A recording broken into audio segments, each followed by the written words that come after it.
पाकिस्तान चारों ओर से घिरता हुआ नजर आ रहा है। जम्मू कश्मीर के पहलगांव में आतंकी हमला करने के बाद भारत एक ओर से ताबड़तोड़ एक्शन कर रहा है, तो वहीं पाकिस्तानी सेना में बड़े पैमाने पर विद्रोह की स्थिति बन गई है। इतना ही नहीं, पाकिस्तान अधिकृत गिलगित बल्टिस्तान में लोगों ने पाक सेना और सरकार के खिलाफ विरोध प्रदर्शन भी किया।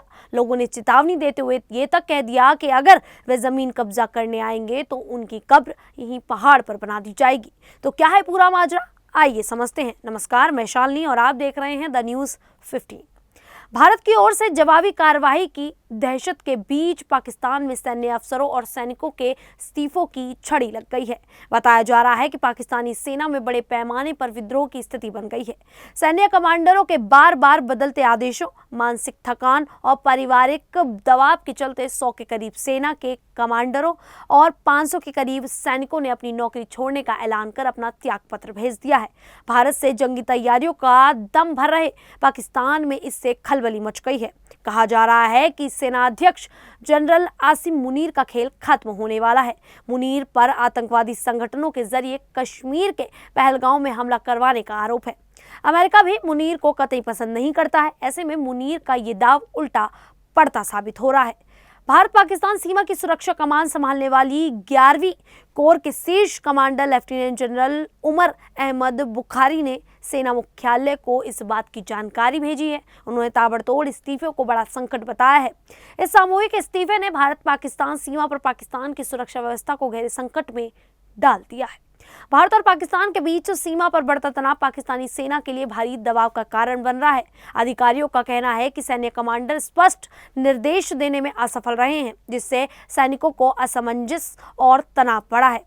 मनमाने ढंग से एक कोर से दूसरी कोर में रिपोर्टिंग के आदेश दिए जा रहे हैं और चुन चुनकर अधिकारियों व सैनिकों को ट्रांसफर किया जा रहा है। इससे सैनिकों को असंतोष और मानसिक दबाव बढ़ गया है। पिछले सप्ताह भारत पाकिस्तान तनाव के बीच पाकिस्तानी सेना मुख्यालय ने क्वेटा और बलूचिस्तान में तैनात 12वीं कोर सहित अन्य कोर के सैन्य अधिकारियों और सैनिकों को 11वीं कोर में तुरंत रिपोर्ट करने का आदेश जारी किया था। 11वीं कोर, जिसके commander lieutenant general Umar Ahmad Bukhari हैं, भारत पाक सीमा की सुरक्षा के लिए प्राथमिक जिम्मेदार हैं।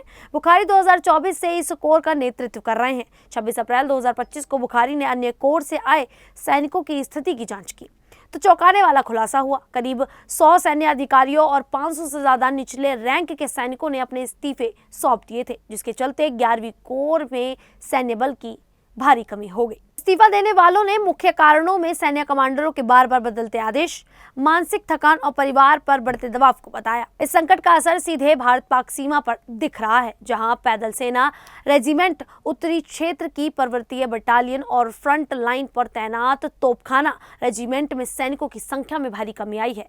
लेफ्टिनेंट जनरल बुखारी ने इस गंभीर स्थिति में सेना प्रमुख जनरल आसिम मुनीर को अवगत कराया। जवाब में सेना मुख्यालय ने सख्त रुख अपनाते हुए कहा कि इस संकट में किसी के इस्तीफे को स्वीकार नहीं किया जाएगा, क्योंकि यह सैन्य नियमों का उल्लंघन है। इस्तीफा देने वाले अधिकारियों और सैनिकों के खिलाफ कड़ी कार्रवाई की चेतावनी भी दी गई। हालांकि मुख्यालय ने इस्तीफों की सटीक संख्या सार्वजनिक करने से इनकार कर दिया है, जिससे स्थिति की गंभीरता पर और ज्यादा सवाल उठ रहे हैं। ये संकट पाकिस्तानी सेना में गहरे असंतोष, कमजोर नेतृत्व और सैन्य मनोबल में कमी को उजागर करता है। एक तरफ तो पाकिस्तान की सेना में बड़ी टूट ने शहबाज और आसिम मुनीर की टेंशन बढ़ा दी है, तो वहीं दूसरी तरफ पाकिस्तान अधिकृत गिलगित बल्टिस्तानी यानी कि POGB में रविवार को लोगों ने पाक सेना और सरकार के खिलाफ विरोध प्रदर्शन किया। लोगों ने चेतावनी देते हुए कहा कि अगर वह जमीन कब्जा करने आएंगे तो उनके कब्र यहीं पहाड़ पर बना दिया जाएगा। गिलगित बल्टिस्तान में लोग खनिज, जमीन और बिजली संकट को लेकर पाक सरकार और सेना के खिलाफ सड़कों पर उतर आए हैं। शिगर जिले में बड़े पैमाने पर प्रदर्शन हुआ। शिगर में प्रदर्शन कर रहे सैकड़ों लोगों ने आवाज उठाई कि कब्जे पर कब्जा नामंजूर है। लोगों ने आरोप लगाया कि पाक सरकार बिना अनुमति के वहां के लोगों की संपत्ति हड़पना चाहती है। K2 एक्शन कमेटी द्वारा शिगर जिले में आयोजित विरोध प्रदर्शन में तिसर, हैदराबाद, डासू समेत आसपास के लोग शामिल हुए। यह लोग बैनर लेकर आए थे जिन पर लिखा था, यहाँ की प्राकृतिक संसाधनों पर स्थानीय लोगों का अधिकार है और उसे सुरक्षित रखना जाए। लोगों के बीच डर है कि पाकिस्तान की ओर से खनिजों को लेकर लाए जाने वाले नए कानून से उनकी आजीविका खतरे में पड़ जाएगी। लोगों का कहना है कि कानून को लेकर स्थानीय लोगों की राय लेनी चाहिए, उन्हें खनन नीति मंजूर नहीं है। प्रदर्शन के दौरान रैली में वक्ताओं ने कहा कि पहाड़, नदियां और खनिज यहाँ के लोगों का है, यह उनसे कोई जबरदस्ती नहीं छीन सकता है। अगर सरकार जबरदस्ती कोई फैसला थोपने की कोशिश करती है तो वह इसका पुरजोर विरोध करेंगे।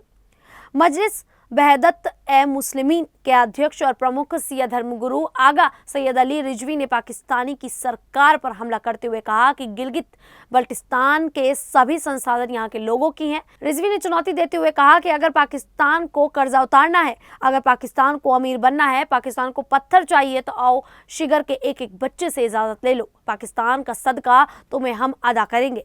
अगर कब्जा करने के लिए जबरन आओगे तो खुदा की कसम उसी पहाड़ पर तुम्हारा कब्रिस्तान बना देंगे। यानी कि देखा जाए तो पाकिस्तान अब हर तरफ से मुंह की खारा है। अभी हाल ही में सऊदी अरब ने भी पाकिस्तान को बड़ा झटका दिया। सऊदी सरकार ने हज के लिए पाकिस्तान से आने वाले निजी तीर्थयात्रियों की संख्या में भारी कटौती कर दी और अब सिर्फ 23,620 को ही हज की अनुमति मिली है। खैर, जिस तरह से पाकिस्तान को एक के बाद एक बड़ा झटका लग रहा है, क्या ऐसे में पाकिस्तान कोई कड़ा कदम उठाएगा या फिर नहीं? आप हमें अपनी राय कमेंट करके जरूर बताइएगा। फिलहाल अभी के लिए इतना ही, फिर हाजिर होंगे ऐसे ही देश और दुनिया से जुड़ी बड़ी खबरों के साथ। तब तक के लिए देखते रहिए द न्यूज़ 15।